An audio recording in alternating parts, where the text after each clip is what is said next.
પાટણ શહેરના નીલમ સિનેમા વિસ્તારમાં ધોળા દિવસે થયેલા ફાયરિંગના યુવકના મોતના મામલે 24 કલાક વીતી ગયા હોવા છતાં સ્થિતિ તંગ જોવા મળી રહી છે.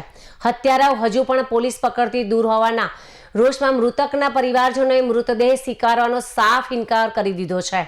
હાલમાં મૃતક યુવકની લાશ ધારપુર સિવિલ હોસ્પિટલના પીએમ રૂમમાં રાખવામાં આવી છે. ઘટનાની જાણ થતાં જ મોટી સંખ્યામાં પરિવારજનો અને સમાજના લોકો હોસ્પિટલ ખાતે એકઠા થયા હતા. પરિવારની એક જ માંગ છે કે જ્યાં સુધી મુખ્ય હત્યારાઓની ધરપકડ કરવામાં ન આવે ત્યાં સુધી તેઓ ડેડ બોડી સ્વીકારશે નહીં. પરિસ્થિતિની ગંભીરતાને જોતા ધારપુર સિવિલ હોસ્પિટલ ખાતે ડીવાયએસપી સહિત પોલીસની વિવિધ ટીમો ખડકી દેવામાં આવી છે. ઉચ્ચ અધિકારીઓ દ્વારા પરિવાર અને સમાજના અગ્રણીઓને સમજાવવાના પ્રયાસો પણ કરવામાં આવ્યા હતા. તેમ છતાં પરિવારે પોતાનો નિર્ણય બદલ્યો નથી.